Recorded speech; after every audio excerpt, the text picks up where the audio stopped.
listening to this Belly Up Sports Podcast Network product. Some said we go belly up, so we made it our name, and we're still here.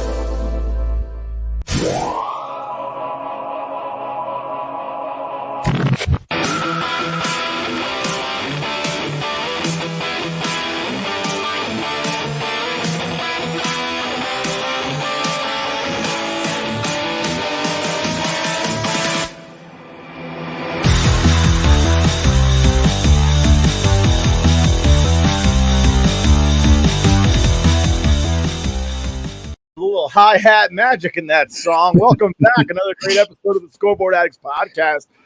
Unfortunately, TJ's out of town, so it's me, Nick, and Anthony the Rook, and it's just the two of us. We can make it if we try. Which is always sad, but at the same time, we make it work. We persevere. We triumph above and beyond the call of duty because that's how we get it done here at the Scoreboard Addicts podcast. Interesting week of sports to talk about. How are you feeling today, my dear friend, Anthony the Rook? I'm good, Nick. How are you? How are you feeling? My lips are chapped. Other than that, I'm Still? doing pretty damn good. Still, man. Is that a beer you're drinking? Is that why? This is iced tea. Oh, I thought it was like a really dark I'm beer. drinking in Arizona. Oh, New York's very own Arizona iced tea. nice. The thing is, I'm watching this game. This O'Neal Cruz guy is gigantic for a shortstop. He's 6'7". Insane. Well, you could thank Cal Ripken Jr. for that. Yeah. Because Cal Ripken Jr. was really the first shortstop to ever be over like 6'1". Mm-hmm. Yeah. Shortstops used to be little guys. But then again, baseball players used to be little guys. If you really want to analyze it, Mickey Mantle was like 5'10", 5'11". Roberto Clemente, Yankees obviously playing the Pittsburgh Pirates. Roberto Clemente, personal hero of mine, he's only like 5'10", 5'11" as well. And Aaron Judge actually remarked yesterday about how impressive it was that he swung such a large bat, being as, the size that he was. I mean, he's about my size. I'm not a professional. I played baseball. I swung a 31, so 34 inches long, 31 ounces, which is pretty standard for most people. That if you don't have like custom bats made, your bat's arguably going to be about a -3. So -3 meaning however many inches your bat is, the weight will be -3 on the ounces. So if you have a 33-inch bat, you have a 30-ounce bat. But I believe Clemente had swung a 35-ounce bat. Wow. Which is pretty heavy. It's cool. They all went to the Yankees all went to the Roberto Clemente Museum. They did as a team building exercise. Yeah, which was good, and I was glad that that Garrett Cole was the one that kind of set it up. He used to play in Pittsburgh, so he was. He did. It was him and Tyone. They set it up for them to go. Three Yankees on the team right now that are previously having played for the Pirates. That being Garrett Cole, Clay Holmes, and Tyone, Jamison Tyone, who did not pitch to his ability yesterday, but it seems to be that Severino's covering down today with that. But I'm trying to find where they talk about the weight of that bat. I want to say, he swung like a 35-inch bat, or a 35-inch, 33-ounce bat. That's what Judge uses. Oh, wow. Judge uses a 35-inch, 33-inch bat. All right, 33-ounce bat. Clemente swung a 36-inch bat that weighed 38 ounces. Wow. That's a big piece of lumber to be swinging around. Yeah, especially when you talk about the difference in their sizes. If you're saying Clemente's like 5'11" and Judge is like what? Judge is like 6'7", 6'8". Yeah, 6'7", 6'8", something like that. Yeah. Also, this O'Neal Cruz kid though, he's actually named after Paul O'Neal. He is. Which would have been funny to have our guest TJ on to talk about his hatred for. I wish we could get in contact with Paul O'Neal and let him know. I'm wearing my favorite baseball player right now. I got the Bernie Williams on. Yeah, there you go. You know what's funny? We joke about TJ being a guest, but like he hasn't been on like 3 weeks, so like it's coming to fruition. The running joke of him being a guest. we're going to replace him with Coach Westhoff. Yeah, he won't be here next week too because his cruise is 9 days. Wow. All right. Well then. DJ for like almost a month. Yeah. Since we're already talking about baseball, let's get into baseball. Yeah, I wanted to get into baseball to start with because a lot of potential trades to the New York Yankees. Obviously we have some issues in outfield with obviously Gallo and Hicks not performing to their utmost potential. I think they are. They are performing exactly to their potential. Well, I mean the potential, not what they're actually capable of. There's a difference. There's a potential there. Do you ever exceed or get to that potential? Are we talking about the potential we want them to have or the potential they always had? Potential we want them to have. Or the potential I always knew they were trash. You did well, Hicks. Yeah, I mean, I'll give you this. Gallo's a decent outfielder. I'm sorry. I'm gonna let you know this right now. Having played baseball my whole life, defense is the easiest part of the game to improve on. Nobody ever lost at bats because they couldn't catch.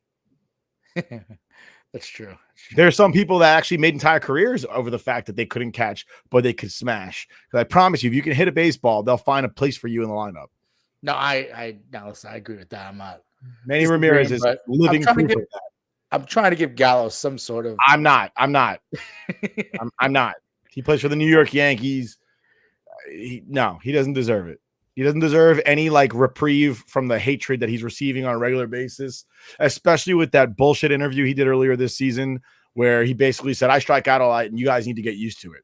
You need to go find someplace else to play. That's what you need to do. Yeah. Maybe somewhere in Mexico or Japan. Did you see the stat recently of 32 strikeouts in the month of June for Gallo? And Tony Gwynn had 27 strikeouts in his last 3 seasons. Combined. Yeah. Yeah, I did see that. And somewhere there's some analytics nerd saying that Tony Gwynn wasn't a good baseball player because he didn't hit home runs. Joey Gallo. He just picked him off. Well, they said he picked him off. Who knows if he actually did. They're saying no, he didn't. That kid is long and lanky like a wide receiver. Yeah. Oof. Ooh, that's close. He just did the he's safe. What's this? What's the basketball player? He is Dikembe Mutombo. Mutombo, yeah. He just did the Mutombo at him. Ooh, that angle made it a lot closer than it was. Yeah. The umpires wanted to punch someone out. Because that's a really bad call. He's really in there. Yeah, I think he was safe. Yeah, I think he's safe too. So back to what we're talking about, the Yankees' potential trade. So one of the rumors going around that people are saying the Yankees should be eyeing Benintendi, former Red Sox, now current Royals. They're saying that, obviously outfield depth is what they really need here. You have Gallo and Hicks not playing that well at the plate. Judge is really the one carrying the load. Marvin Gonzalez is good, but he's kind of a backup. He's serviceable, but he's not an everyday type of guy. Carpenter, I guess Carpenter play the outfield. I guess he could. He's more outfield today. Oh, he's playing outfield today. He's playing right field today. Oh, yes, today. So I mean, you have Carpenter, but he's once again a guy. Can you trust him every day? Well, only time would tell. But you still want some outfield depth, especially with Gallo and Hicks. So I think Benintendi is a good move for the Yankees. There are obviously other outfielders out there that could potentially be some of the Yankees could go, but I think that's the main name right now that's being linked to the Yankees in a trade. Yeah, so the problem that I'm seeing with that trade potential is, and he has decided to leave safe. The problem I have is they're talking top 10 prospects for Benintendi. And guess what? I'd rather run out Andujar or Florial every day rather than give up a top 10 pick for a guy who's going to be a free agent at the end of the year. And honestly, he's nothing really crazy to write home about. TJ commenting from the grave. Number 1, fuck Paul O'Neill. Number 2, I was on the beer special, so settle down. I'm the straw that stirs the drink. You sons of bitches. Right, you do that, Reggie. I forgot he was on the beer show, but that technically wasn't a Scoreboard Addicts production. So he was the guest for somebody else. I'm the straw that stirs the drink. I love that. He's gonna pop on. You know that, right? He's not sleeping right now. He's gonna randomly come on to crash the show for no reason at all. just to say like, screw you guys. Well, I didn't send him the StreamYard link because I figured he wasn't coming on. So Oh, I'm gonna send it to him then. send it to him. I want to just to see what he does. I'm intrigued at this point. You know when he said he was going to sleep at 9 p.m. It wasn't going to happen. I knew that wasn't happening. TJ doesn't sleep at 9 p.m. He can't. For as much as he sits there and says like, "Oh yeah, I'm gonna go to sleep." I've never heard this man go to sleep. Like he'll be like, "Yeah, I'm too tired. I gotta go to sleep," and then he'll be up till 12:30 at night, 1 o'clock in the morning, and then wake up at 4 a.m. and be like, "Yeah, that's normal." Yeah, exactly. I agree. But back to baseball. Yeah, So I mean, Ben needs a conversation. yeah. Where do you see anyone other possible moves or? This trade kid from possibly from the Pirates, if they choose to move him, which I don't think they do, but if they do choose to move him, then he's a potential big piece and maybe somebody that actually could get a lot back, and that's Brian Reynolds. Obviously being a switch hitter, 27 years old, so he's kind of entering the prime right now. Right now he's batting 258 with 15 homers. He's got 32 RBI, and the reason the RBIs are so low is because he plays for the Pirates. Poor bastard. Yeah. You need people on base to get RBIs, and they're just not getting on base. So now, if I'm the Pirates, I don't trade him because they have a bad history of trading their studs and getting back nothing. Mm-hmm. I extend him, honestly. I'll give him a 6-year deal right now just to stay with the Pirates. Give him, $20 million a year to stay with the Pirates for the next 6 years. I mean, they just did it with Ke'Bryan Hayes, who is the son of Charlie Hayes, former Yankee, caught the clinching out of the 1996 World Series. And I'd hold on to Brian Reynolds if I were the Pittsburgh Pirates to at least try and trend in the right direction. Yeah, I agree with you. With O'Neal Cruz and Ke'Bryan Hayes and Brian Reynolds, they kind of have not a nucleus, but they're trending in the right direction. Good ball player. Yeah, I agree with you. I didn't mention Brian Reynolds. I don't think it's. I mean, anything could happen, but I just don't think it's as. Like I said, I agree with you. I think the Pittsburgh Pirates probably should stick around with him, as opposed to giving him up, for something, whatever the Yankees could possibly, whatever they could get from the Yankees. But I also agree with you too when you're saying that instead of going out there and try to give up top 10 prospects, maybe try to bring up people who we have in the system. I mean, Andahar comes up and he does hit well. I mean, obviously people like his defense is shaky, but he's hitting. Like, why do we have to see Joey Gallo strike out 32 times a month when there's a guy could actually hit in our own system where you don't have to make a trade and lose, assets and value from these players that may have potential to play even better for someone who may be a rental or may not sign long term. So right now, another trade partner that could potentially materialize would be the Detroit Tigers. Now, quite frankly, I don't know who exactly you would go and trade for on their team, but I guess maybe you're looking at somebody like Grossman. No, not even Grossman. He's awful this season. He's batting as good as Gallo is. The O's would be one, but that's if they want to trade in the division, which I don't know if they would. But Anthony Santander, I don't think it makes a difference if the O's trade to the Yankees, the Red Sox. They are going to suck no matter who they trade it to. Well, Anthony Santander is the other one that's on the Santander, whatever. Santander. He's not a bank. He's a person. Whatever it is. But names. Come on. Yeah, I honestly don't know who. I mean, I did see that. Hey, you might want to look at the Tigers, but I honestly don't know who would be a good trade. Maybe some bullpen help over there from the Tigers, or do they swing big and they get Juan Soto from the Nationals? I mean, that you're gonna give him a lot to get Juan Soto, and then you have to sign him too. So if you're gonna go for him, you gotta make sure he's a guy who wants to be here long term. And then, the question is, you're really going to pay Juan Soto instead of paying your big, a center fielder right now who is MVP candidate. Let him walk and bring in Juan Soto, and that's your homegrown guy. Yeah, because Juan Soto's like 10 years younger than he is. Well, how old was Juan Soto? Juan Soto is 1 second. I want to say he's like 23 or 22. Well, yeah, he's a lot younger than Judge. Judge is 30 right now. Listen, I don't think Judge. This is on the point I was going to talk about the contract talks they're having right now. I know recently He's 23. Juan Soto's 23. Yeah, so obviously, yeah, I guess if you spend the money at Juan Soto, it's not as bad as throwing money at Judge because he's a lot younger. But I think one of the big things is Hal Steinbrenner already came out saying that, like, it takes two sides to make a deal and kind of put it on Judge a little bit. Yeah, I think, it's Hal Steinbrenner claiming poverty for being the richest fucking owner in baseball. And he's trying to cover his ass already where, like, if we don't have a deal, well, we sent it out to Judge. Judge rejected it. He didn't want to be here. Try to already put the blame on Judge. So hope that doesn't affect the Yankees, but it's all bullshit. The other day, Monday was George M. Steinbrenner III's birthday up in heaven, and we miss him dearly because his son sucks dicks and balls. Well, the reason why I'm saying, obviously, I know it's bullshit, but like that's what they're already doing. Like, it's like it's just a pain in the ass. They're making him the villain. They're making him the villain already. Oh yeah, 100% because they know they're not going to spend the money. It's just annoying. But Yankees are still rolling. I know they just lost back-to-back games, and Yankees Twitter is losing their minds. Happens with baseball, though. You're not going to win every game. No, listen, I've grown accustomed to them having a 750 winning percentage, and I'll not stand for back-to-back losses. All right. We've grown accustomed to a certain standard of baseball, okay? And back-to-back losses is not emblematic of what we've come accustomed to, all right? If they didn't want us to have such lofty expectations, they shouldn't have went so crazy and started winning games. It's true.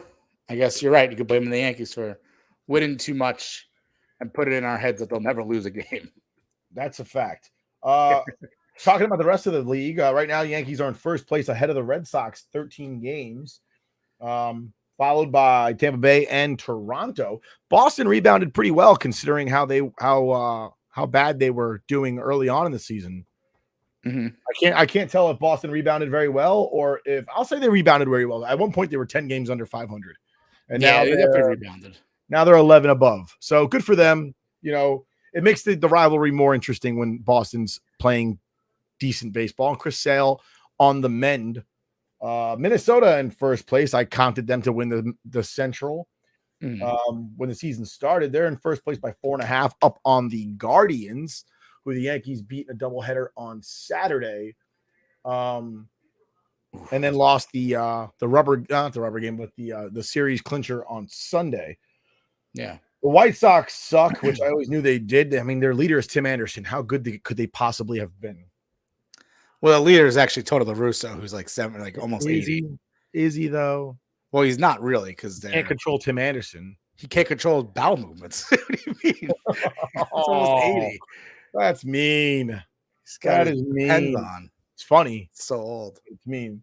And then Houston is in a commanding lead in first place in the West, which is not really all that impressive considering the West sucks. Like, I'm sorry.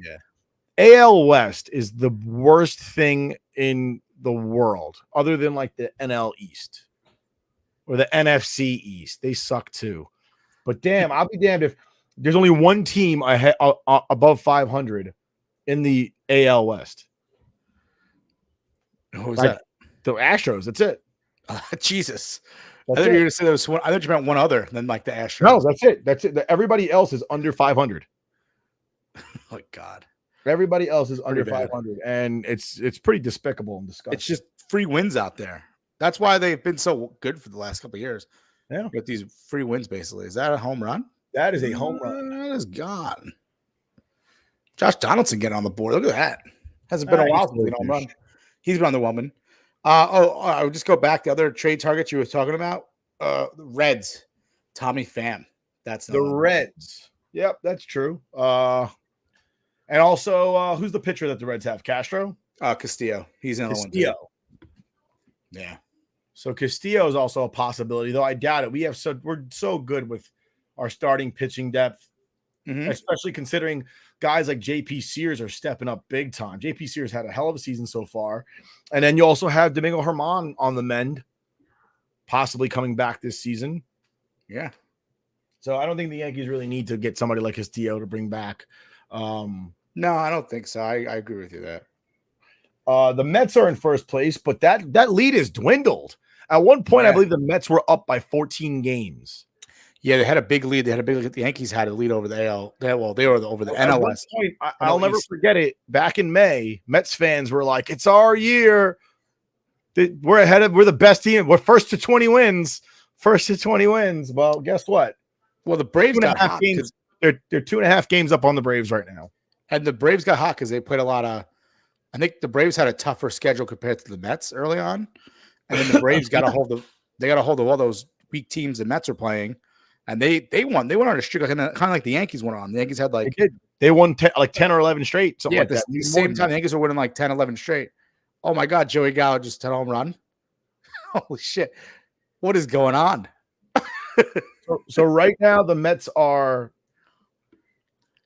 on they actually just tied the game up. Good for them against the Reds.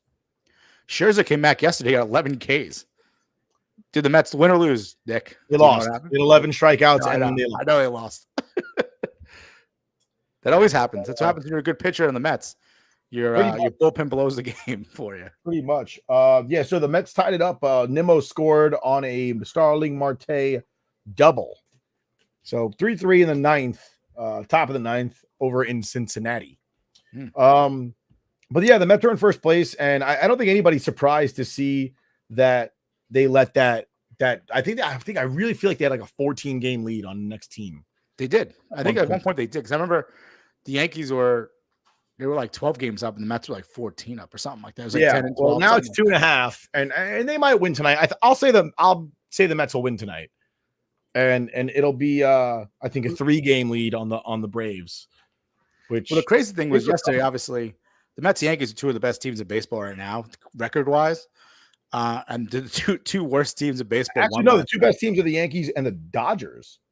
Well, yeah, I mean, I'm just saying they're I'm sorry, the Yankees and the Astros are the two best teams in baseball. Well, I meant two of the top teams. Oh, okay. And those two teams lost to two of the worst teams, the Pirates and the Reds. It happens because a lot of parlays that I saw on like online, people were all picking the Yankees to win by 1.5 yesterday. They were picking the Mets to win outright, and that was like part of their parlays, and all of those got completely scratched because you can't predict baseball sometimes, and that's Pirates and Reds come out and they both win those games. That would have been a good parlay. Betting the Pirates and the Reds, it definitely was some high odds on that one. Yeah, so right now, and Milwaukee is in first place in the Central. And then, of course, the Dodgers are in first place in the West. Yeah. I think I'm a little bit more surprised by San Francisco. 1 game over 500 right now. Well, I mean, they were surprised last year because it was, who would have thought they would even win the West? They win the West? Yeah, they won the West, right? Yep. Yeah, I mean, they were surprised last year. No one expected that to happen. To have them replicate that would be, it was tough, So, and they lost a lot of key parts. Buster Posey, Chris Bryant.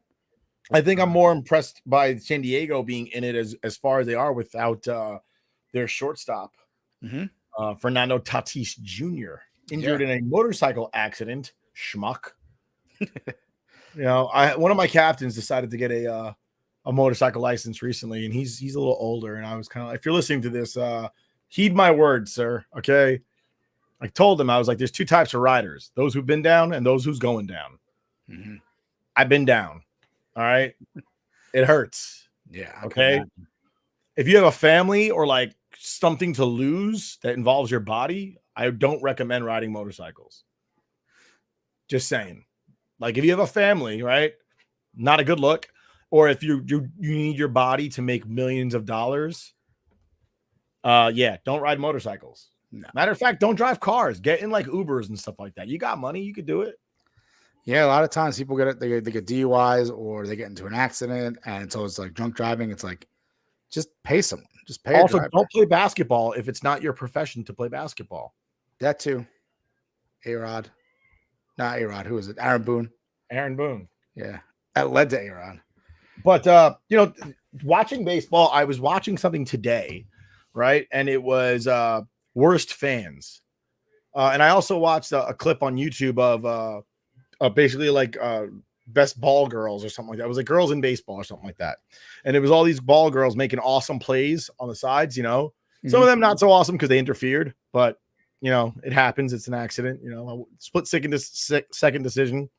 And I gotta say, baseball has like the best interaction with fans. You know, people talk about like, oh, but in basketball, you're right there. You're right. But nobody's sitting there asking you to come on the court and throw threes with them before the game. This is not going to happen. But Aaron Judge will turn to some kid in the outfield and have a catch with him. Mm-hmm.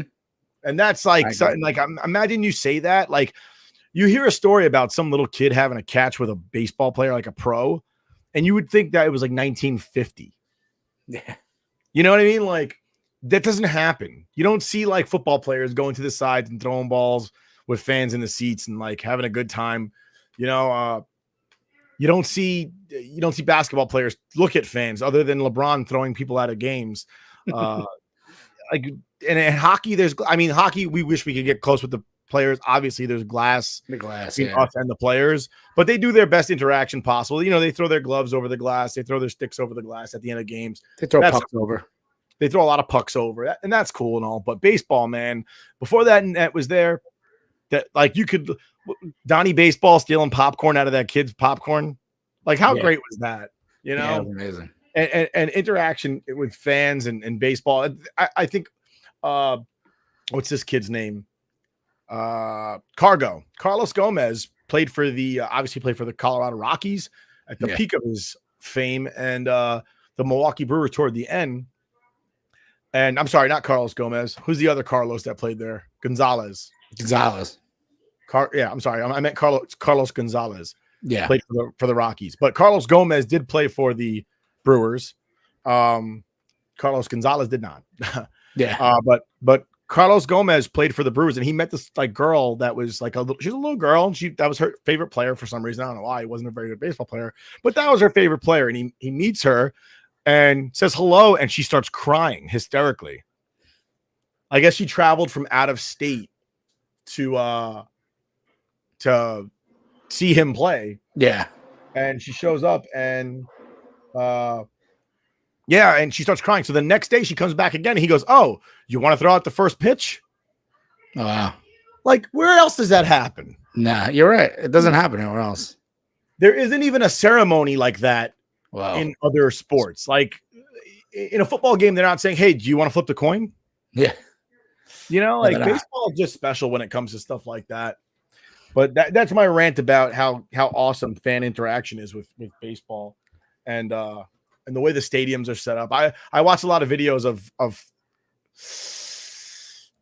TJ says Gallo's first RBI since June 17th. LMAO, but analytics, he's great, and that's true.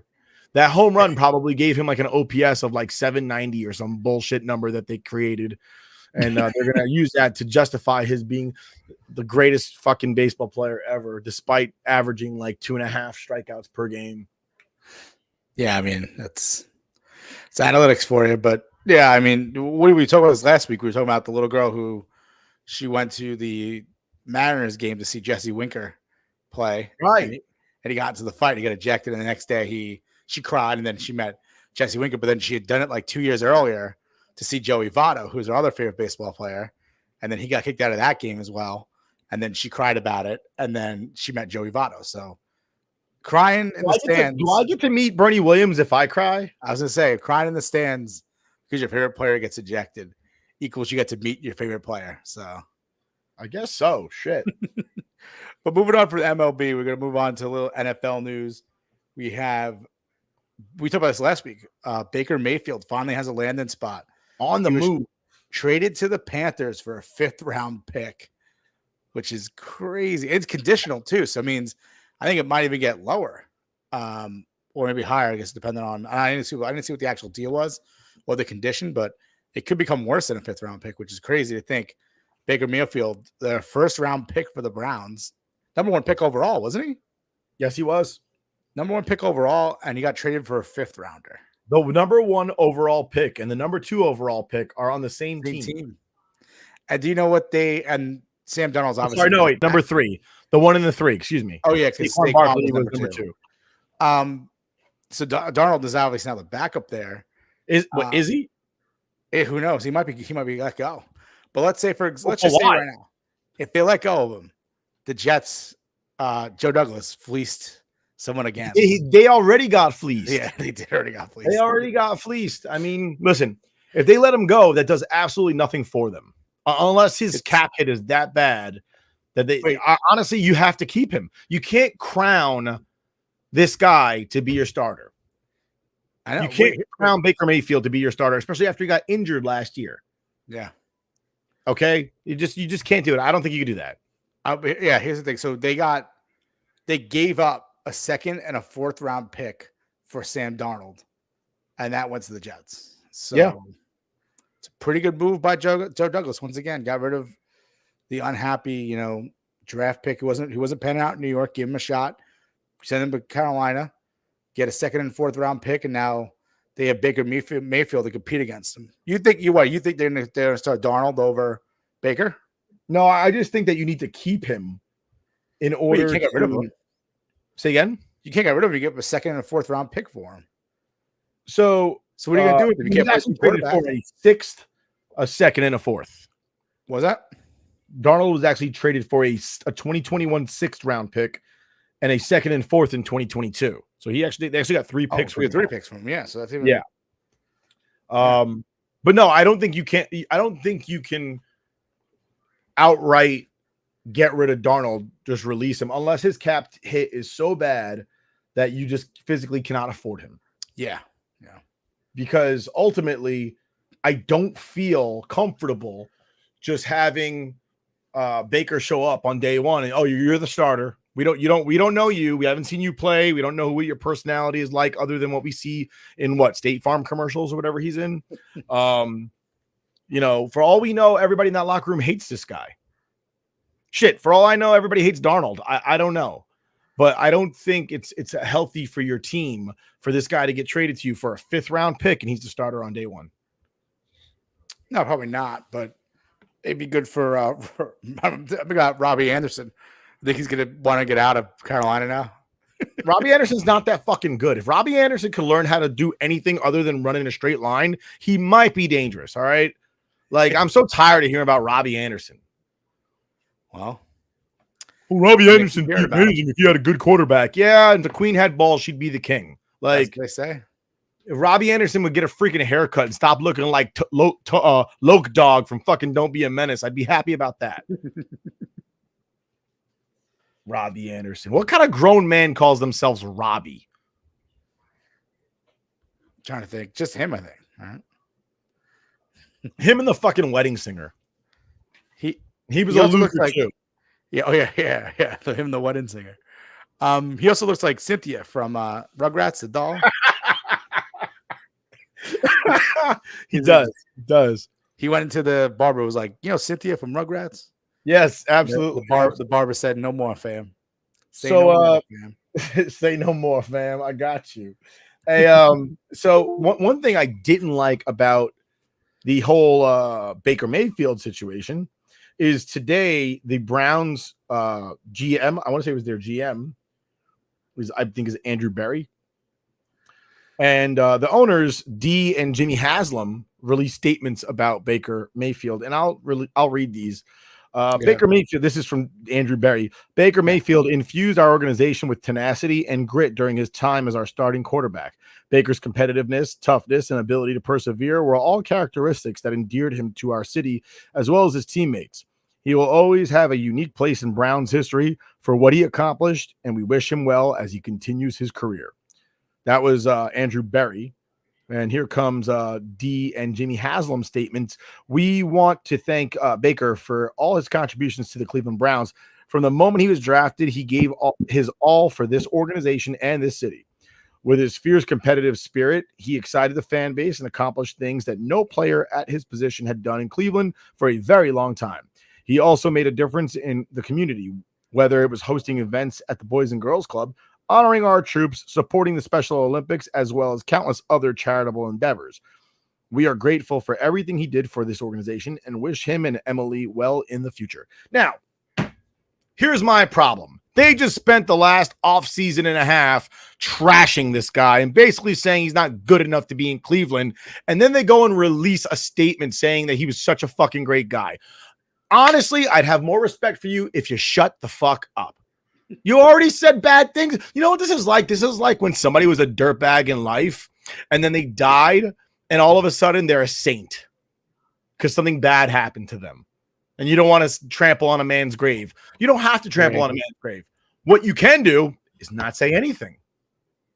If somebody asks you, hey, do you have anything to say about Baker? I don't, because he's not on my team. And that one's gone. I agree with you. Sorry, I put my mic down to tweet out, but Kyle Higashioka with a home run. The home run stroker. Don't ever quote John Sterling on this show again. Fuck him. All right. That senile old back needs to go. I hate that call. The home run stroker. It's so bad. He needs to go. He needs to go away. Well, he's not calling this game. He's taking off road games from I think here on out. He knows home games already. He has a great voice, but his brain is just not there. But back to Baker, yeah, I agree with you. I mean, if you're going to trash him all year long, but all off season long, talking about how you have to go in another direction, and you brought in a guy who's not going to play for you. You brought in a guy who has somebody not play, then play Baker Mayfield. No, here's the real hypocrisy of it all. They spent the entire offseason bad-mouthing Baker Mayfield as if he's a bad guy, and they brought in the guy who has 24 civil complaints against him for sexual assault, and then who was also possibly was charged with sexual assault, but eventually did not get charged with it. But you talk about bad character flaws. The guy has 24 civil suits against him for sexual assault. I'm not saying he's guilty, but I mean, listen, that's a lot. You don't put yourself in that kind of situation 24 different times. I mean, maybe it might be sexual assault. Listen, when Ben Roethlisberger got accused 3 times, we were all like, guilty. Deshaun Watson's guilty. Ben got 3. This is 24. There's only 27 outs in a baseball game. All right. This man's been no hit at this point. And he settled 24. That's just Bill Cosby had less complaints. I'm just saying, like, God. Jesus. Bill Clinton had less complaints, and we call these men guilty. But no. Deshaun Watson's a legend. I don't know, man. 24 is a large number. It's a legend at getting sexual assault complaints filed against him. That's a legend. All in a very short time frame. Like, it would be like you coming up to the majors, and in your first 3 months, you hit 24 home runs, and people being like, I wonder if this guy can hit. If you were a quarterback in the NFL in the first 2.5 seasons, you won 24 games, they'd be like, wow, he's pretty good. Just saying. I can't even talk. I can't. I'm just saying, like, if you were a quarterback and you fucking threw 24 passes in a row and they all hit, everybody would sit there like, wow, he might have something here. 24? 24. If it would have been 2, I'd have been like, damn. If it would have been like, he didn't have to get to double digits for it to get weird. Yeah, when they first got it, was like, oh, he has 4. Then it was like, oh, now he has 10. Then he had 12. Then it was like, holy shit, he's got 24. At some point, it's like a class action lawsuit. I was surprised. You're gonna see advertisements on TV. Have you given Deshaun Watson a massage? You may be entitled to compensation. No, but you're right, because a class is only like 10 or more people. It's like they technically could have filed as a class action suit. There we go. Rook's legal corner. I'm just saying, it's like tomorrow you're gonna see that. Have you been sexually assaulted by Deshaun Watson? You may be entitled to compensation. Are you a type of class? Yes. But I honestly wish that the Browns would have just not said anything at all. They didn't need to. They attacked this guy all year. They fucking made him pretty miserable, I imagine. And to come out today and be like, we loved him the whole time. Get the fuck out of here. All right. Yeah, like that's bad. But I mean, it just makes them look stupid. It makes them look like phonies. And there's nothing I hate more than a phony. Like, I have no problem with people being jerks, but be honest about who you are as a person. Yeah. Oh wait, here comes TJ. He's a berserker.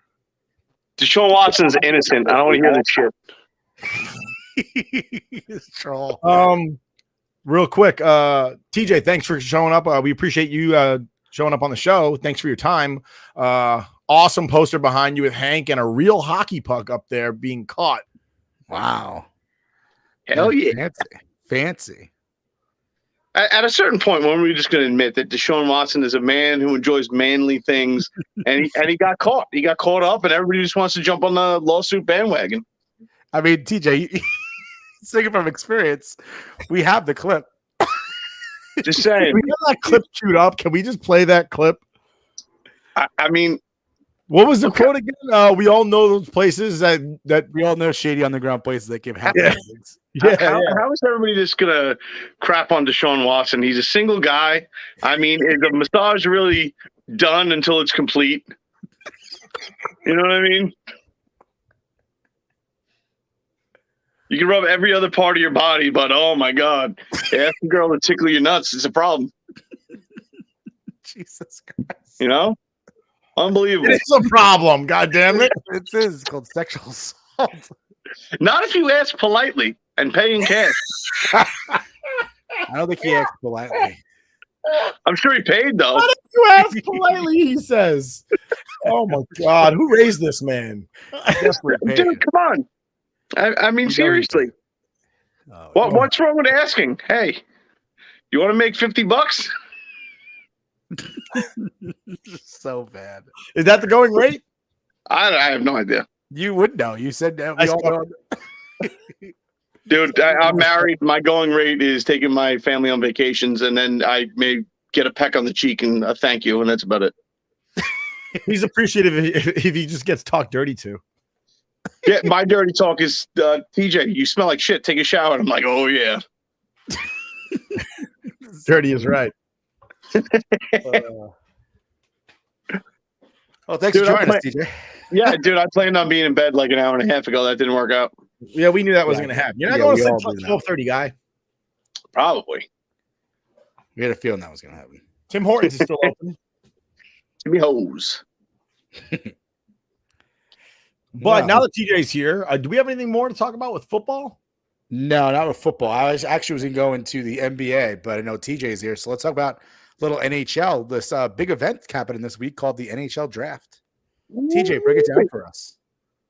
Dude, you know what? I'm more concerned about what the Rangers are going to do with their free agents right now. I not to say nothing good comes out of the NHL draft, but it's very. If you don't get somebody within the top 20, it's lackluster. And I think the Rangers are picking what, 27? Something like that. Do they even have a first round pick? They don't have a first round pick. They don't even have a first round pick. You're right. Third. That's right. Yeah, they don't pick till 63. Yeah. So, I mean, this offseason is more, my concern is just cashing in on the unrestricted free agents and the restricted free agents. I mean, you let Strome walk. See you later. Bye-bye. I don't want Strome back. He's not worth the money. You got to pay Vetrano. You got to keep him. He was a spark plug for the team. And who else? Kopp is on the way out. I think if you're gonna reserve any money, I think it's got to be for Vetrano. If you can keep Kopp as well, that'd be great. I think Vetrano actually already said he'd take a hometown discount. Yeah, and Mott's on as a free agent as well. Maybe it was Mott that said he would take a hometown discount. One of those two said they'd take less to stay with the Rangers. I think the culture in New York right now for the Rangers is very good. I think we saw last season they played as a team. Everybody gelled very well together.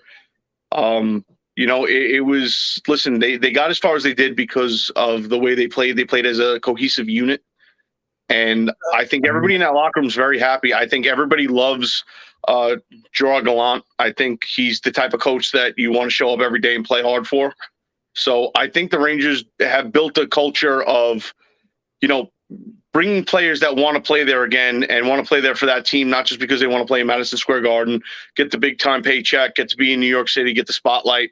So I think, like I said, Vetrano is a must keep in my book.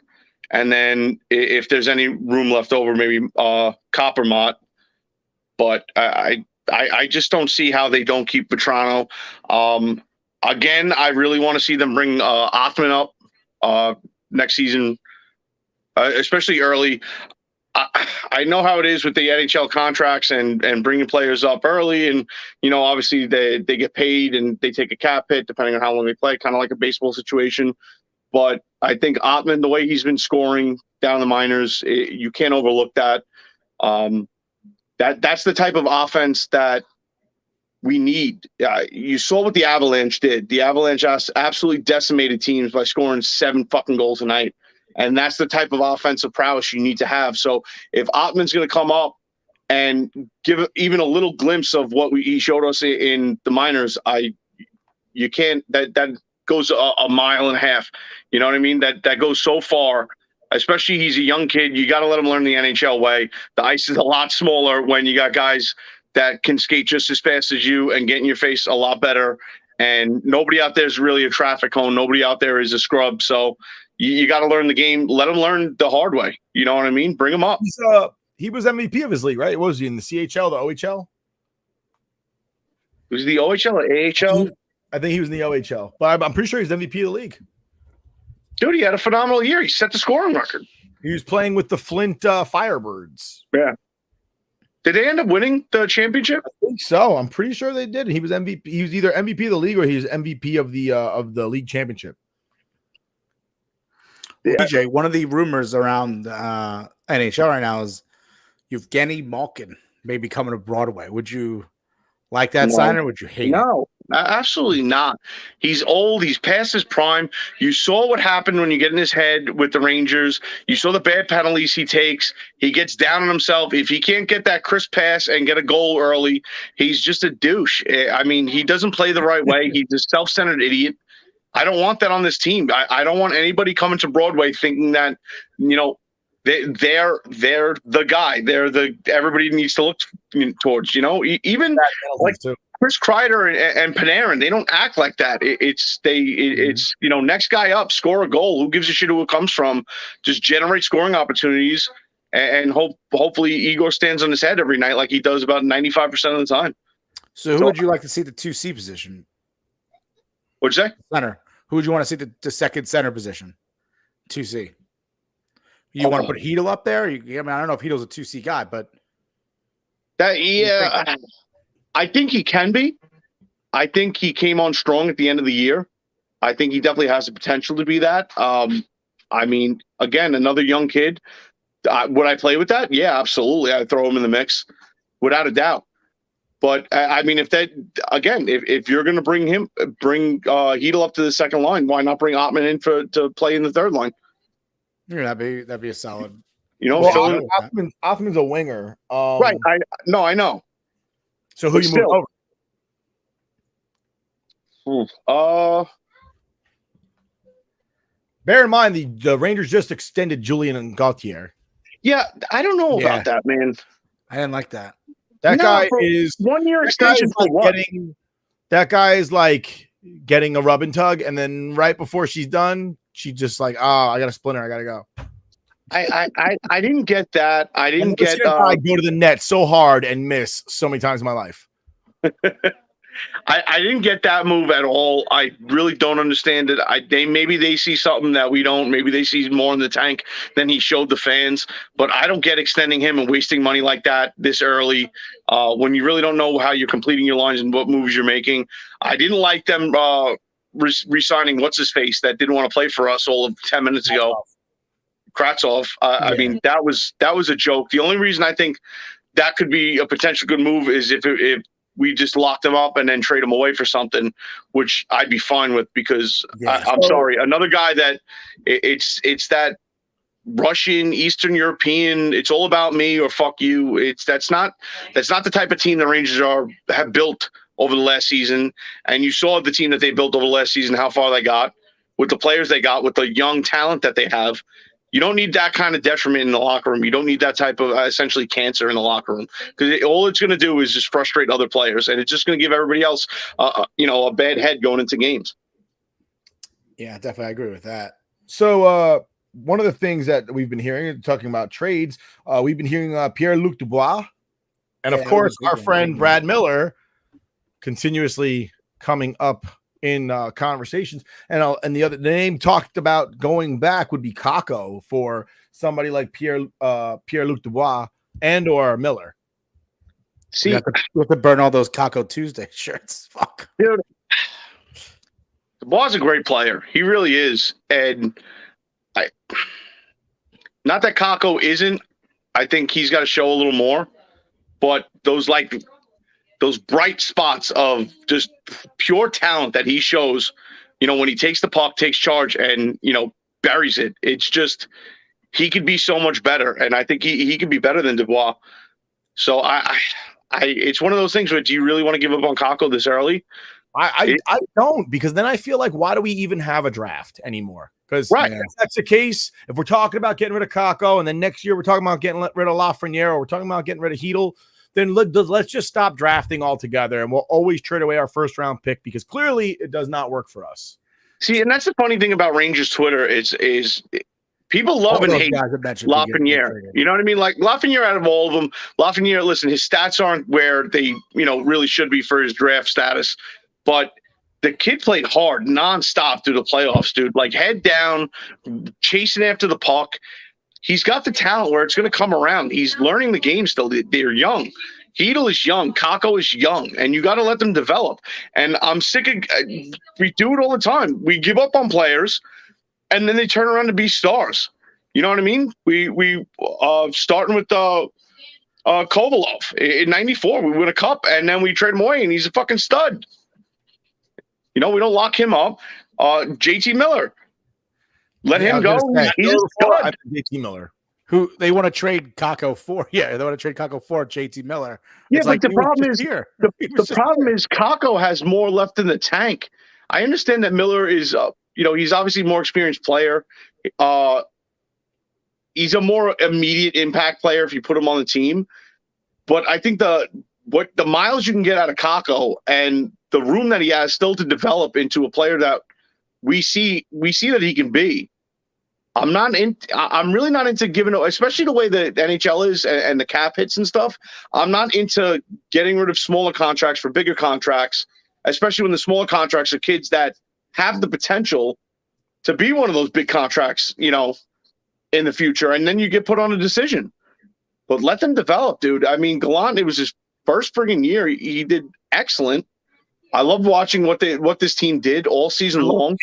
I love the kid line in the playoffs. The kid line was tremendous, dude. I mean, listen, that just showed you what can happen when those kids get stable minutes, build some chemistry with each other, right, and get comfortable. Because I don't feel like Hedel and Kako prior to this season felt any comfort whatsoever. I felt like they were on the hot seat the minute they got drafted.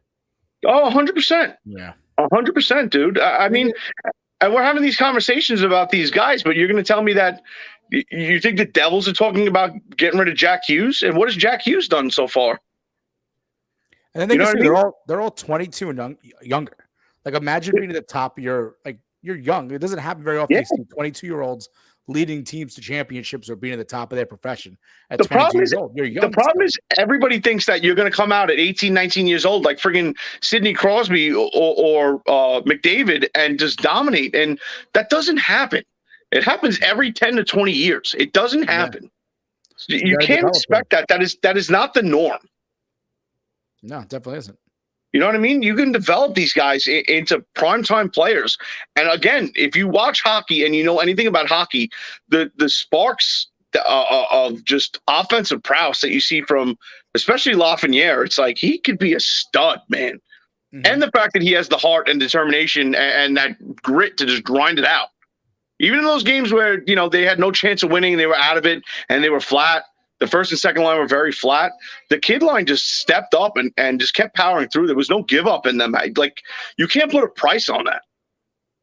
Yeah, I agree with that. I think it's definitely their experience they got this postseason is invaluable. They're still 22 younger. Teams now lately, you build through, what you got. Young players, build them up, homegrown guys, and that's what we have right now. And I think the fact that Lafreniere, Hedel, and Kako are all a part of these rumors, these trades that are going on Twitter. It's like these guys just did so awesome in the playoffs. Now we're just gonna give up on them. Like, but again, it just goes back to Rangers. It just goes back to Rangers Twitter, how people can absolutely hate and despise Kako. They hate and despise Lafreniere. People friggin' hate Trouba. Trouba was a beast all season long and through the playoffs. And they will sit there and be like, "Oh, we don't need this goon on the team." Like, what do you guys watch? You don't know hockey, clearly. That guy is a physical presence on the ice. He just dominates and decimates. And you want somebody throwing those big booming checks. Mm-hmm. I don't him on that wall. You need him on that wall. do. Yeah. You definitely do. But again, like you said, Rook, you hit the nail on the head. The experience they got out of the playoffs this year, Jack Hughes is going to have to go his whole career to get that many playoff games. I hope. But yeah, I mean, other than that, NHL draft, the Rangers not a first round pick. They don't pick till 63. So I don't have too much buzz around NHL draft unless there's gonna be trades being made. I don't know if the Rangers are gonna be involved in any of that. I don't know how many trades happen on NHL draft night, but it's not like the NFL, with a lot of players. It's not the same. It's not like that. It's not gonna be. It's like baseball because of minor league hockey, minor league baseball. Yeah, you're not going to see anything sexy because you may not see that guy for 2 or 3 years. Yeah, of course. Just like again, they're also drafting 18-year-olds. Yeah, and in some cases, 17-year-olds. Mm-hmm. I'm thinking about how long Kako's been on the team already. He's only 20. He's 22, 21. Yeah, right, dude. It's you. At least this year, you give him this year to figure out what they got going on. Like I don't even know what's going on with my hair. Jesus. Mine too. Look at mine. Mine's all fucking all over the place. At least you have hair, though. I can only do one thing with my hair. It's not really working out. What the fuck is that? I look like Ace Ventura when he got the Sequenchuocha. Yeah. White Devil. Yeah. It looks like your hands, your hair's going like it's like the rocks. Dude, I'm an absolute mess. I was scraping together, packing my bags and shit last minute today. It was bad because me and my man Dave Baggs decided to go golfing early this morning. Oh, there you go. So, dude, speaking of golf, we didn't do this last week, so let's do it now. Piper Golf promo code. We're not picking, but we're just giving a little plug here for promo code Score 10 for 10% off your entire purchase. And I just realized I didn't do any breaks throughout this entire episode, so this is gonna be a pain in the ass. We have to go in post and add in ads. But here we go. We'll add one in here after this. So Piper Golf promo code Score 10 for 10% off your entire purchase. Go to piper.golf and check them out. All right. So, TJ, are you sticking around, or are you gonna head out? Do you not want to do a PGA picks? I didn't. I figured you weren't going to be here, so I didn't even go into researching it because I know Nick's not going to do it. So, fair enough. I mean, hey, listen, it's going to be a good event. Scottish Open, DP Tour, whatever, European Tour. Give me Shane Lowry. That's my pick. Shane Lowry. Yeah. I'm Sam Burns and what's his name? Will Zalatoris. Both of them, I think one's plus 2,200, one's plus 2,400. Give me two of them and then back it up with a unit on Justin Thomas. Not going off very high. I think plus 1,200. Just because, I could see him being in the mix. But I think Will Zalatoris is just like chomping at the bit, man. Yeah. And I think this might be his weekend. Oh, maybe it is. But we have the Open coming up a couple weeks from now, so we'll definitely do picks for that. Last week's we didn't do picks for. Last week's event wasn't really too big of an event. No real big names. The guy who won it was Potson. Is that what it was? Poston. I'm not good with last names. You know me. But TJ, you're gonna stick around, or you're gonna leave? Because I could either do NBA, which I know you love, or we could do the quick hitters, and you could go over some quick storylines, and then we'll move on. What's quick hitters? There's a new segment? New segment, quick hitters. I always called quick pitch last week, quick pitch. But quick pitch didn't really make sense. Not really pitching anything, nor is it about baseball. So I'm doing quick hitters. We did it last week. We did it 2 weeks ago too. I don't know if you were here for that. Yeah, who knows?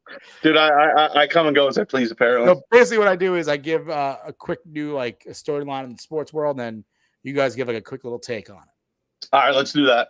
All right. So number one here, we're doing quick hitters. I should probably put up a little banner here. Let me get this thing up. Let's see. Quick hitters.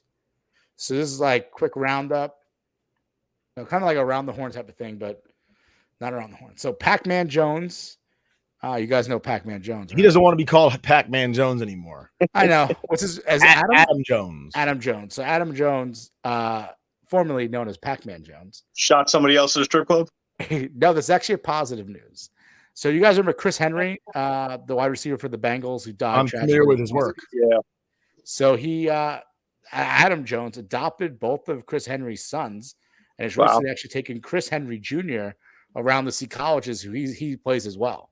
So That's tremendous. he's mentoring them, raising them as his own, basically adopted them, and then Chris Jr. is actually getting a chance to play college ball.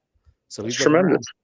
That's awesome. Good for you, Absolutely. Adam Jones. Pac-Man Jones wouldn't have done that, but Adam Jones did. Good for you, Adam. It's a good thing he rebranded because this is a good time for the rebrand to happen. Go from Pac-Man to Adam Jones and do something nice for two kids who obviously lost their father very young. That was years ago, right? He was 26. 2009. 2000. Wow. So it was 13 years ago. Holy shit.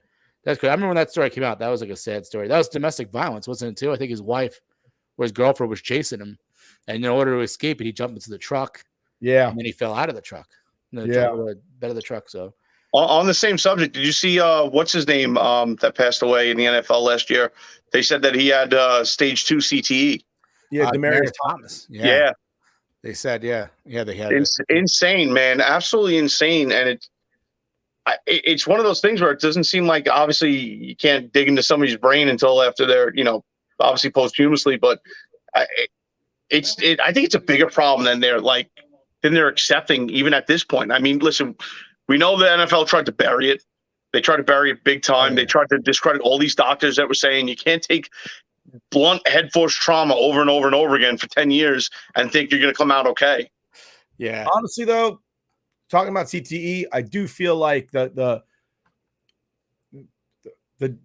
dramatic position of Luther Shark LeVay in Any Given Sunday, where he tells him, like, if you take one more hit to the head, you're going to die. And he's like, for $1 million, I'll shake like a coconut on a tree.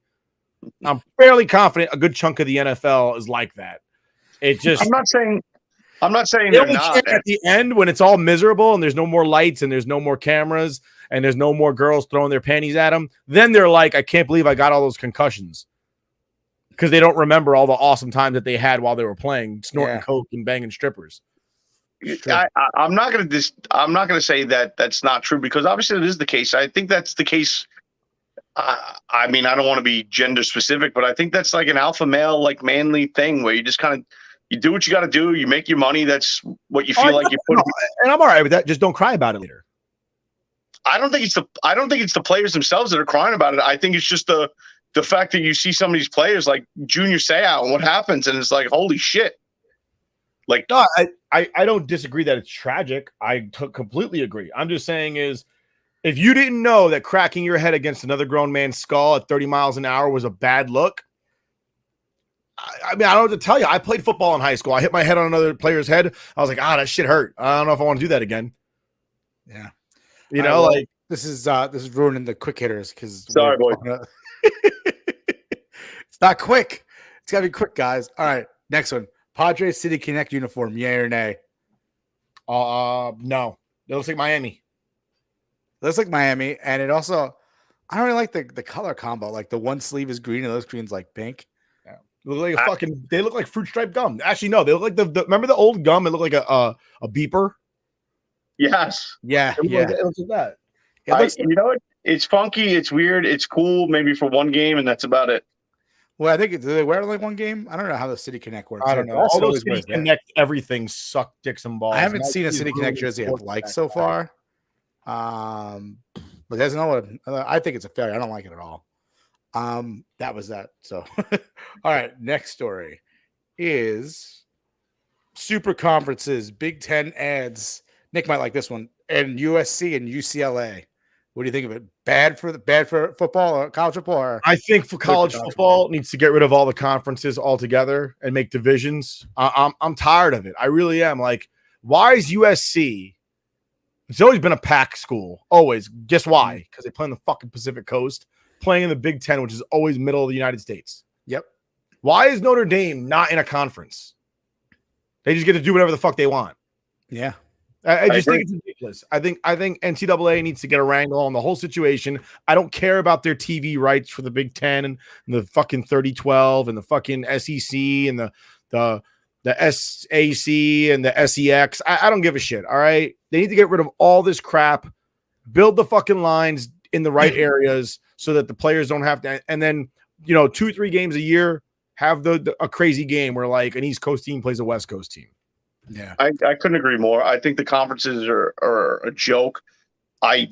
It's kind of funny how these schools like plan out ahead of time. Like, oh, well, in 2 years, we're jumping ship and going this way and that way. And then it's almost like a game of chess where people try to strategize to get themselves into a conference where they could be dominant and ranked and get further along and maybe make a certain bowl game. And it's kind of like, it's almost cheating the game itself. Like, I understand the NCAA is huge. The amount of teams that are in college football is tremendous.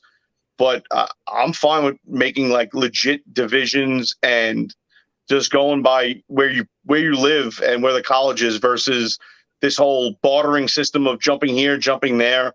Just it's all, but it goes again. It's the NCAA. It's all about the program. It's all about making money for the school. It has nothing to do with the players. It has nothing to do with furthering their education or their possible career in sports. It's all about just making money for the college, and that's it. Yeah, I agree with that. I don't like the super conferences, especially really ruin it because it's like you're only going to focus on the Big Ten, the SEC at this point, and then all those teams are going to go into the playoffs, and the playoffs are still only 4 teams. That needs to be extended. I agree with Paul. I think it's really going to continue to be this way until those teams, when Alabama and LSU start losing and Auburn start losing, then everybody else will jump ship from the SEC.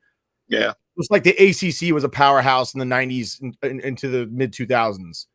When they had Boston College and Miami and Florida State all in the same and Virginia Tech all in the same conference. Yeah. Even GT was really good 20 years ago. Georgia Tech was. All right. So we'll move on to the next story. This is obviously 4th of July weekend just passed, and there was an American hero born. Well, he already is an American hero, but even more so. Joey Chestnut wins the Nathan's Hot Dog Eating Contest for the 15th time in a row. 15-time champion. He had a broken leg. He gets attacked by well, I wouldn't say he got attacked. Protester jumps it away. He attacks a protester. Well, wait a second. He pushed him first. He nearly decapitates him with his hands. Dude, you don't go after a man that's about to slam down 63 hot dogs. And then he still went on to eat, like 63, 65, almost 70. What was the guy protesting? I don't even know. I don't even know. It said like something Death Star or something shit like that. I'm like, what the Minfield's Death Star, which I don't know what the fuck that is. And then apparently there was also stormtroopers behind it, but no one noticed they were there. He was wearing a Darth Vader mask, and there was like stormtroopers also protesting. Yeah, but it wasn't even movie quality, so it's like you failed. Yeah, it wasn't. It was like those like cheap Halloween costumes, and your kid has like the string barely holding on to your face. It was just the front part of it.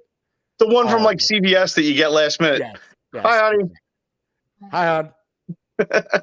Hi. She's cruise ready. She got sunglasses on her head. She jumped right in the way of that camera. She's like, I don't give a fuck. My wife walks by. She's like, she doesn't care. My wife walks in. She's like, am I on camera? I don't want to be on camera. Chris is just like, I'm diving in. She dove in.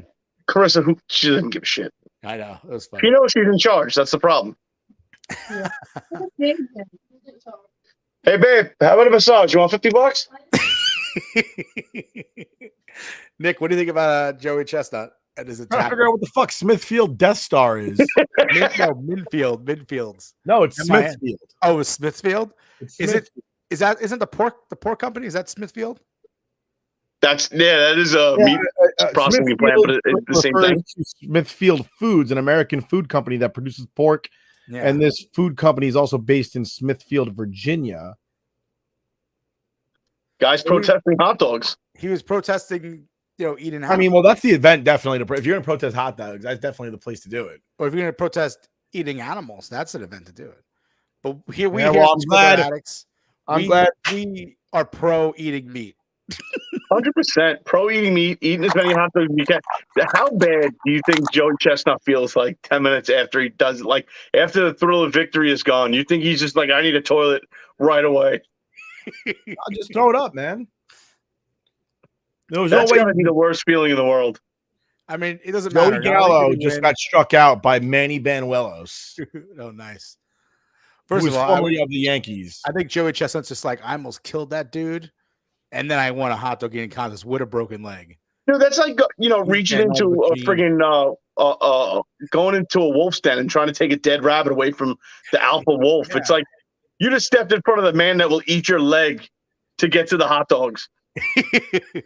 He doesn't give a shit, dude. He was winning either way. It's just like, and the best part is when you look down that line, because there's like 10 competitors or whatever there is, and it's always funny to see like there's like Joey Chestnut racking up 60, 70 hot dogs, and Kobayashi in the past is knocking them down. And then like you go further down the line, after like third place, it's like, all right, 21, 22. It's shit, I could do that. Yeah. I'll probably throw up everywhere, but I mean, it's Coney Island. It just fits. That's true. So that's all the stories I have for the quick hitters segment. We are going to jump onto the NBA real quick to talk about it. You stick around, TJ? I'm out. I got to try to get some sleep. All right. You're going to be I don't have the, 45 minutes. Easy. I don't have the drink package or the internet package this time on this cruise. This is way out of reach. But what? Yeah, dude. So the drink package, if you guys don't know, I did is a cruise drink package worth it? TJ hates the NBA. That's a fact. That's always is the cruise drink package worth it? We did a video. You can find it on our YouTube channel. But this time, 9-day cruise for me and my wife, it was going to come out to over $1,500. Wow. So not saying that's not doable. It's doable for me. It'd be hard for my wife. $750 worth of drinks. Especially since you're in Bermuda all day one day, you're in St. Martin all day one day, you're in Puerto Rico all day one day. I'll be at Barachina getting me some Barachina, that's where it is. Dude, get me some pina coladas. So it's like, all right, we'll be off the boat a lot of those days that we're on it. And we found out because we're Diamond members on Royal Caribbean, we get 4 free drinks each a day. So I was like, all right. Oh, nice. So what we need you to do, if you're going to go to Barachina, you need to do a review of the place that invented pina coladas. I'm in. Do it. Are there any international breweries too? Any breweries around those? If there is a brewery, I will find one and I will drink at it, and I will let you boys know. Get yourself a medalla. That's like their Coors Light. What is it? Medalla. Okay. Medalla. It looks like medalla.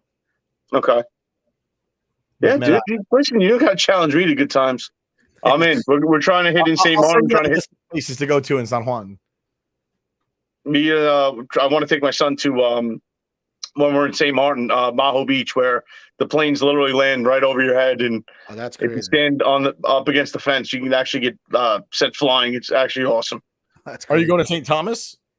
No, St. Thomas this time. I was going to say, because you can go to the place that invented banana daiquiris. Oh shit. Banana Republic.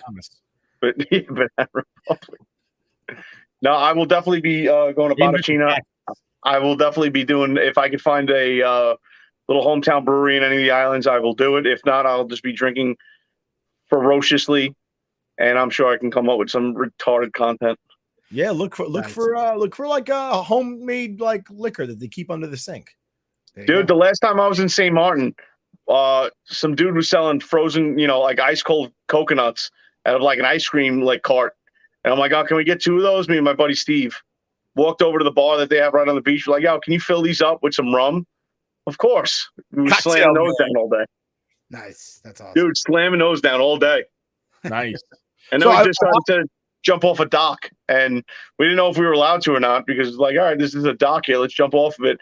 And then some random hammered chick comes flying down the beach and jumps with us. She's like, oh my God, high five. We're like, we don't know you. Stranger danger. So I watched this Joey Chestnut thing. That guy jumped. It wasn't before the event. He was mid hot dog when he took that guy out. Yeah. He's lucky he didn't get the business. I would have stomped his ass out. He kind of pushed the MC out of the way and knocked the MC over. Then he gave Joey Chestnut a shove to get on TV, and Joey Chestnut absolutely racked his neck. That guy's going to go need to see a chiropractor for the next couple of years. Whoever that was, he looked really skinny. He might have been adolescent. Dude, he's lucky Joey Chestnut didn't go all hot dog. I would have stomped his ass out. I would have stomped his ass out. I would have went straight up Triple H on that German dude that attacked Stone Cold. Dude, he has a broken leg. How could he even do it? He couldn't even stand. I would have used my cast. What do you think would have happened if he would have listen, he almost costed him the mustard belt. It's true. That's Joey Chestnut's livelihood. What do you think would have happened if Joey Chestnut would have purposely put him like rock bottom through the other end of the table and just absolutely ruined everybody else's hot dogs?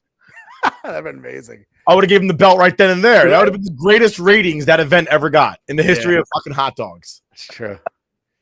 All right, we got to move on to the next topic. So, TJ, Gents, always a pleasure. I will see you in a week and a half. enjoy your cruise, buddy. Thank you, boys. Later. Later. Manny So what? Benuelos really got fat. Who did? Manny Benuelos, Oh yeah, he does look. Yeah, you're right. chunky monkey. So we're going to move on to the Brooklyn Nets and talk about the disasters they are, and just be happy that the New York Knicks are not much of a disaster as they are, because Katie and Kyrie both want to be out, but they want to play together. So now they have to, in order to trade one, because Katie wants out, you have to trade him with Kyrie, and then you need a package big enough to cut like To offset the balance of money. yes, that, and because you want picks in return to build your team back up. I don't know what's going to happen with that, but fuck the NBA. I don't want to talk about the NBA because I wanted to do this for a long time. TJ's not here. We could finally do it. Nick, you saw Top Gun, right? I did. Top Gun review right now. We have 14 Oh, minutes let's do it. Let's Let's go. do it. That's how we get TJ off the show. Yeah. We're going to talk about the NBA, but we're not going to talk about the NBA. Yeah, we're talking about Top Gun Maverick. Well, he hasn't seen it yet, so I don't want to deal with him here. Nick, what do you think about Top Gun Maverick? I saw it in 4DX, and Which is by awesome. God, it changed my life. I saw it in IMAX. Obviously, not as good as 40X, but even in IMAX, it was incredible. Listen, 4DX was amazing. If you haven't gone to a Regal Theater or Regal Cinema, whatever you want to call it, that has 40X, 40X is amazing, okay?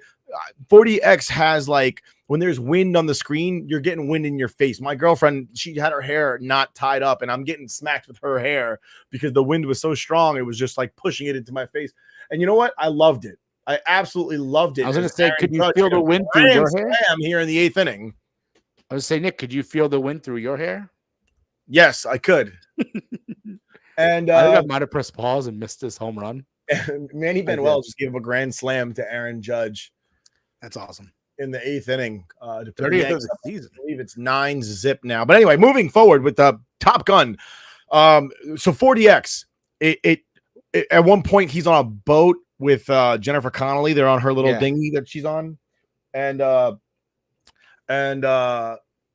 she they're on the boat and there's waves splashing. And next thing you know, I get hit in the face with some water. Not a lot of water, but enough to let me know, like, oh shit, there's water.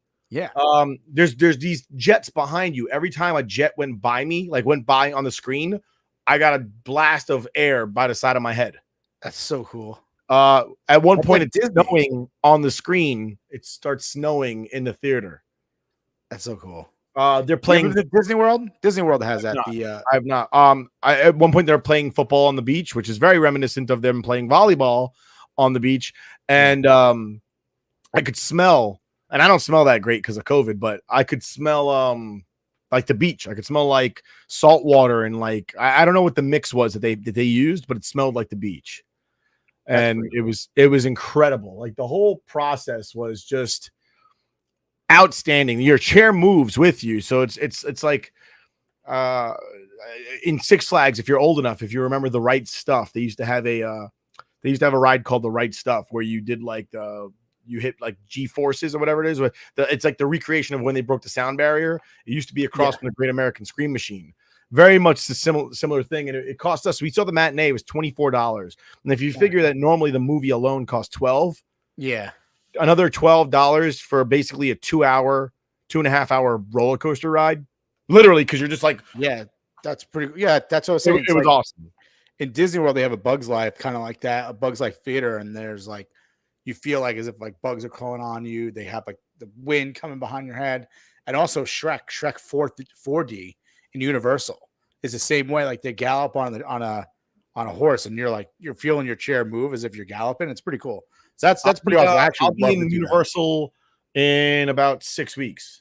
Oh, nice. Or maybe a little bit less. It's still there. July already. About a month, I'll be in Universal. Oh, well, I don't know if they still have that ride, the Shrek 4D, but if they do, check it out because it's like that. I'm going down to Hogwarts.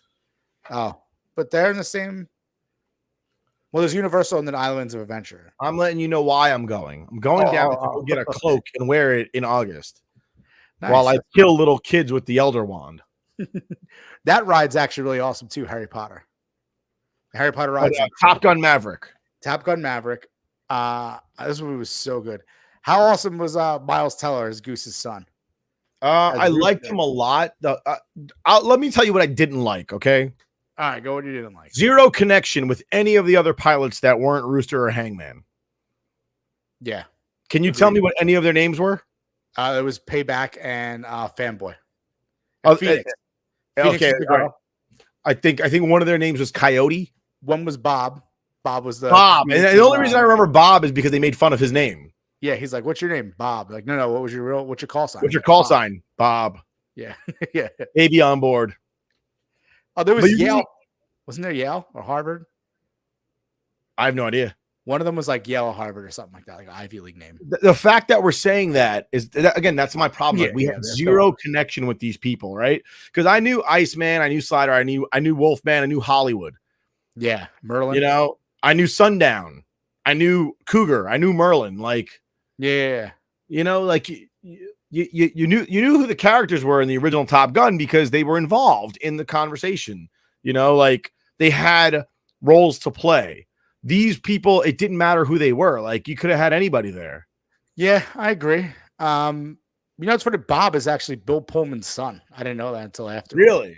Yeah, that's his son in real life. So he actually had a lot to live up to, considering that his dad helped stop aliens from invading the planet Earth while in an F-16. I'm pretty sure he was riding an F-16 Raptor. It was F-16 Independence Day.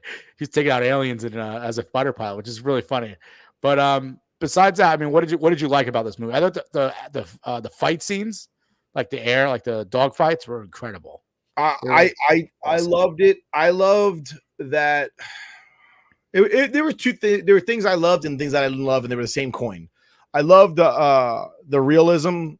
I love the. There's certain things we do in the military that they threw into this, and I'm like, yes, we do that. And then at the same token, there's a lot of things that we don't do in the military that they did, and I'm just like, yeah, nobody does that. Like that's not a real thing. Like you have that being in the Navy for 30-something years, and you're still in 06. That's not possible. They had to kick your ass out years ago. But at the same time, I like that in this movie, they finally all have their visors down because nobody flies with their visor open. Yeah, that's true. They do so have their. For this whole movie, everybody had a visor over their eyes, and it took them 30 years to realize we can use a visor. It just has to be clear. yeah, that's true. But you know what I liked about this? Hangman, right, is like eerily similar to Iceman, which obviously what they were going for. But he had like that feel, like he did the pen trick that Val Kilmer did. They did do a lot of retcons. They did a lot of retcons. They did, and it was pretty cool. My favorite retcon of the entire movie was Maverick and Rooster. Spoiler alert: Maverick and Rooster are in a F-16 together, or F-14. Excuse me, they're in a Tomcat together. Yeah, and Rooster says, "Come on, Mav, do some of that pilot shit." And I'm thinking, like, how could he have said the exact same thing his father said 30 years ago? Yeah, 35 years ago, really, 36 years ago. Yeah, that was cool. And you know, I'm trying to think what was the other one that was a good callback. Them playing football on the beach is 100% a retcon to them playing. They played dogfight football. Did you ever hear of dogfight football? That's no, that's not a thing either. That's not a thing, and that's like impossible to keep track of. You play offense and defense at the same time. That's so stupid. They should just have them play football on the beach. Who cares? No, but the point of the game was not to win the game. It was just to have a good time. It was just to have a good time and, like, you know, enjoy each other. Yeah. Make make a team. No, that's good. But dogfight football is not a thing. And things I had a problem with. At one point, Maverick you already said you had a problem with everything. Maverick shows up to a funeral wearing blues, and then 5 scenes later, he's wearing whites. Whites are for summertime, blues are for wintertime. Make up your mind, boy. Like, you don't just wear whatever you feel like. Like, there's, you know how you can't wear white after Labor Day? It's because of the Navy. Oh. Like, that's why, because in the Navy, you don't wear white after Labor Day, literally.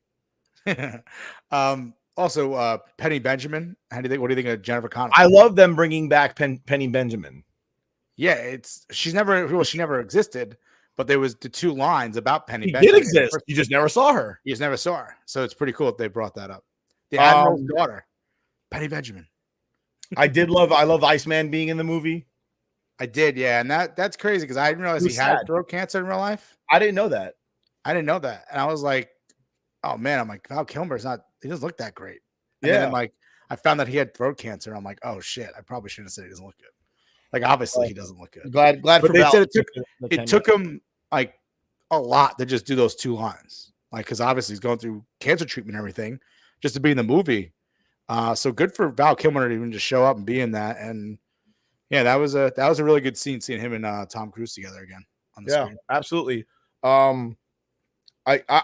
You said that Hangman reminded you of Iceman. I think he reminded me of Maverick. Just kind of because verbose, good, but very knowledgeable that he is good. Like, yeah, he is. Yeah, you know, maybe not as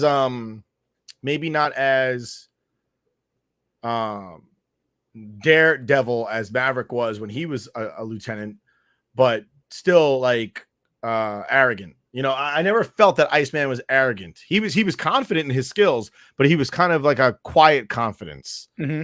You know, he did things by the book, but he did it very well. Whereas Hangman's not. I don't see Iceman starting a fight like Hangman does. No, definitely not. I did love the explanation for Hangman's call sign, though. Yeah, that he always leave his wingman. They'll leave you hanging. Leave you hanging, which is funny because Hangman, like Maverick, he was a little. Obviously, he's a Maverick. He's wild. Like, you know, so it makes sense to Hangman. It was, I guess you're similar to Maverick there, but I always thought I just saw him as because Rooster obviously is supposed to be like kind of like that young, you know, fighter pilot, kind of like how Maverick was in the first one, and then you have Iceman and Hank because they were kind of competing the entire time, and it's also probably because the blonde hair, good-looking guys. I think that's it. He was blonde hair with a good-looking guy. That was it. And he did the pen trick. That was it. That's it. And they're both their names and then man. That's why. I'm just saying is Rooster had was nothing like Maverick. No. Oh yeah, Rooster really wasn't like Maverick as much, but just young pilots. But yeah, I mean that relationship too, Maverick and Rooster was also fun. That scene. Oh, here's my other beef, right? Yeah. Top Gun 1 came out in 1986. It's 36 years ago. Rooster's character was at least 6 years old when he was sitting on top of that piano. Rooster's 42 years old. He's a lieutenant in the United States Navy. No, well, not possible. I think you have to suspend time for this one because this movie was supposed to come out in 2020. I don't care if it came out in 2010. He was too old. Yeah, but they film it. Yes, you're right. Damn it. I think I'm just saying, like, if it was 2010, if it was 2010 when it came out, right? We're in the magic. Yeah, I guess so. But I could fucking count. Okay. This movie is like Tokyo Drift fitting in between Fast and Furious 5 and Fast and Furious 6. Yeah, I guess you're right about that. Where in Tokyo Drift they're using flip phones to video record shit. Meanwhile, in the previous movie they had iPhone fucking 40s. Yeah, it makes sense.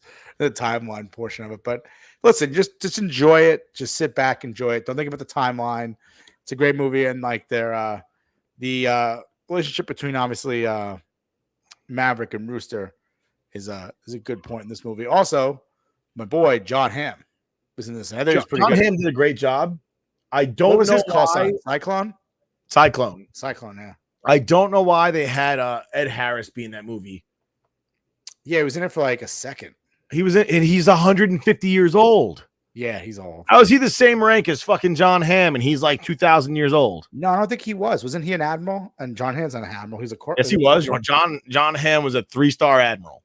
Oh, was he? Yes, he was. I thought he was He's a 3-star admiral, which at his age, he probably would be a 3-star admiral. Yeah, that makes sense. I mean, Tom Cruise wouldn't be in the Navy because he's 60 and that's mandatory retirement age. But Ed Harris is like 55,000 years old. He was old 20 years ago.